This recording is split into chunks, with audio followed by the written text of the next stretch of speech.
Hello friends, welcome back to my channel. চলো আজকে চলে এসেছি সকাল সকাল বাপের বাড়ির দিকে। কেন এসেছি তোমরা সবটাই জানতে পারবে।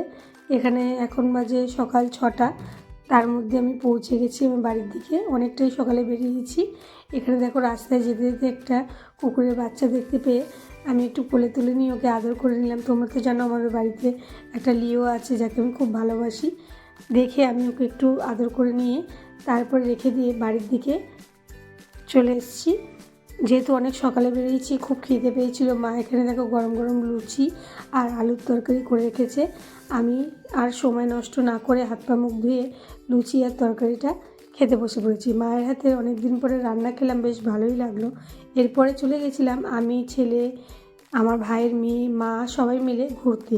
আমাদের এখানে যেহেতু ঘোরার জায়গাটা অনেকটাই আছে, তাই একটুখানি দিনে দিনেই ঘুরতে বেরিয়ে পড়েছিলাম। এখানে দেখো গরুটা ছোট্ট একটা বাছুর দিয়েছে। আমি বাছুরটাকে ধরতে গেছিলাম, কিন্তু এতটাই ছটপটে যে আমি ওকে ধরতে পারলাম না। এরপরে বাবা দেখো কত কিছু গাছ বসিয়েছে, মূলো গাছ, সর্ষে গাছ, অন্যদিকে ধনেপাতাও গাছ বসিয়েছে। চলো দেখা যাক। দেখো কি সুন্দর ধনেপাতা হয়েছে, সব কিছুই টাটকা। এখানে ফুলকপি গাছ বসিয়েছে, কিন্তু ফুলকপি এখনও আসেনি, হবে, একটু সময় লাগবে। দেখতে পাচ্ছ এগুলো সব ফুলকপি, লাল শাক। আর হ্যাঁ, চলো কুমড়োগুলো দেখাই। দেখো কী সুন্দর কুমড়োগুলো হয়েছে আমাদের কাছে। ছোটোবেলা থেকে দেখে আসছি বাবার খুব পায়রার শখ। এখানে দেখছো বাবা পায়রা পুষেছে, আরও অনেক পায়রা আছে। বাবা এই দুটো পায়রাকে ছেড়ে রেখে দিয়েছে।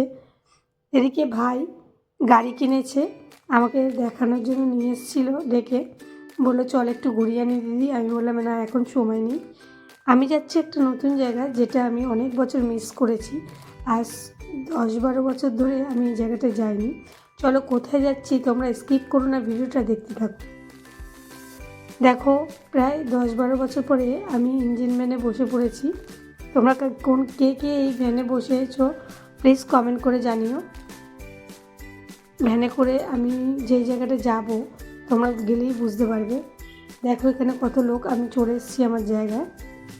যেহেতু আমাদের একটু গ্রাম সাইডের দিকে বাড়ি, তাই এখানে সপ্তাহে 2 দিন হাট বসে, শনিবার আর বুধবার। এখানে দেখো কত জামা কাপড়ের দোকান। আমরা যখন ছোটোবেলা আসতাম তখন এত জামা কাপড়ের দোকান, এত হাট বড় বসতো না।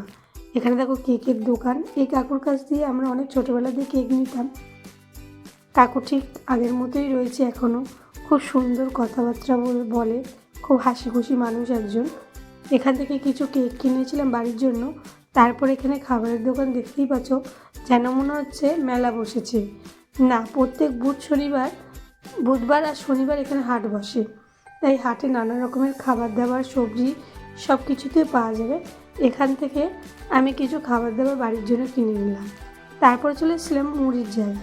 বাবা যেহেতু প্রত্যেকবারে আমার বাড়ির জন্য মুড়ি পাঠিয়ে দেয়, আমি যেহেতু এখানে এসেছি তাই আমি এখানে নানা রকমের মুড়ি থাকাতে এখান থেকে কিছু মুড়ি নিয়ে নিয়েছিলাম। দেখতেই পাচ্ছ তেলে ভাজার দোকানে কত ভিড়। এখান থেকে তেলে ভাজা নেবো বলে আমি দাঁড়িয়ে পড়েছিলাম, কিন্তু তোমরা দেখো একটা তেলে ভাজার দোকানে কত তেলে ভাজা। দেখে কিছু তেলে ভাজা নিয়ে এখানে জ্যান্ত জ্যান্ত মাছ বেশ কিছুটা বাড়ির জন্য নিয়ে নিলাম। এখানে দেখো মুরগি, হাঁস, নানা রকমের পশু পাখি সব কিছুই হয়। যেমনি তোমরা গরু, ছাগল, এখানে সব কিছু বিক্রি হয়। কত লোক তোমরা দেখতেই পাচ্ছ। যেহেতু বিকেলবেলার অনেক দূর থেকে লোক আসে, টাটকা টাটকা সব চাষের সবজি এখানে ওঠে। মাও কিছু সবজি এখান থেকে নিয়ে নিয়েছিল। এরপরে নেওয়া হয়ে গেলে বাড়ির দিকে ফিরে আসবো। এখানে যেহেতু গ্রাম সাইড বেশ কিছুটা ঠান্ডা। এরপরের দিন ভোরবেলা উঠে পড়েছিলাম আর একটা নতুন জায়গায় যাব। যেহেতু শীতকাল, তোমরা তো সবাই জানো এখন খেজুরের গুড় পাওয়া যায়। প্রতি বছর আমি এখানে আসি, তাই আমি, মা,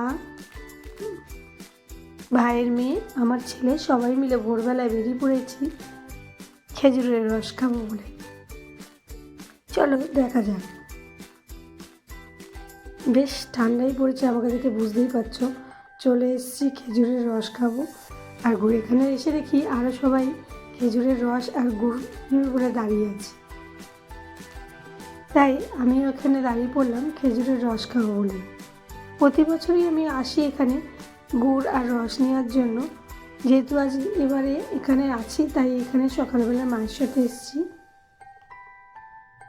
দেখো এখানে খেজুরের রস পেরে নিয়ে আসা হয়েছে। এখানে এই কাকুটা রস খাবে বলে দাঁড়িয়েছে, যেহেতু গাছের রস তাই ছেঁকে দিচ্ছে। এখানে রস জাল দেওয়ার জন্য কাকিমা বসে আছে।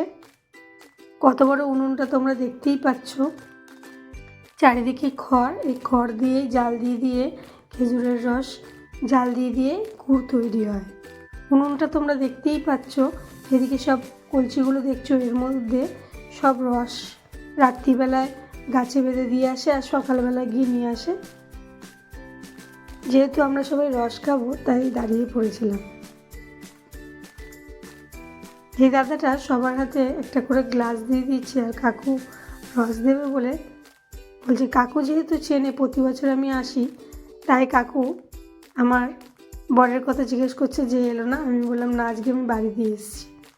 দেখো এখানে রস খাবো। তোমরা কে কে রস খেয়েছো প্লিজ কমেন্ট করে জানাও, আর যারা যারা খাওনি তারাও কমেন্ট করে জানো।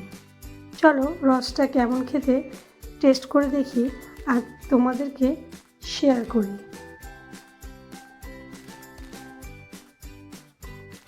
হাতে তো নিয়ে নিয়েছি, এবার একটু চিন্তা ভাবনা করার পর মুখে দিয়ে দেখলাম খুব একটা খারাপ না হলেও ভালোই খেতে, একটু মিষ্টি পরিমাণ আছে। যেহেতু গাছের রস তাই একটু অন্যরকমের গন্ধও আছে। বাড়িতে নিয়ে যাবো বলে বেশ কিছুটা রস নিয়ে নিয়েছিলাম আমি, আর পাশেও দিদিভাইও অনেকটা রস নিয়ে নিয়েছিল বাড়ির জন্য। দেখতেই পাচ্ছ এখানে খেজুরের রসটাকে জাল দেওয়ার জন্য কাকিমা বসে আছে, খড় দিয়ে জাল দিচ্ছে। উনুনটা দেখতেই পাচ্ছ কত বড় উনুন। প্রতিবারে উনুন করে, আর প্রতিবারে নাকি নিয়ম আছে ওনারা উনুন ভেঙে দিয়ে বাড়ি চলে যায়। এই কাকুদের বাড়ি মেদিনীপুর, কিন্তু প্রতি বছর এখানে এসে খেজুরের রস দিয়ে গুড় তুলে ওনারা ব্যবসা করেন। দেখতেই পাচ্ছ আগুন ধোঁয়া উঠছে কীভাবে উনুনের মুখ দিয়ে। এখানে এই কলসিগুলো রাখা, এর মধ্যে করে রস আনা হয়।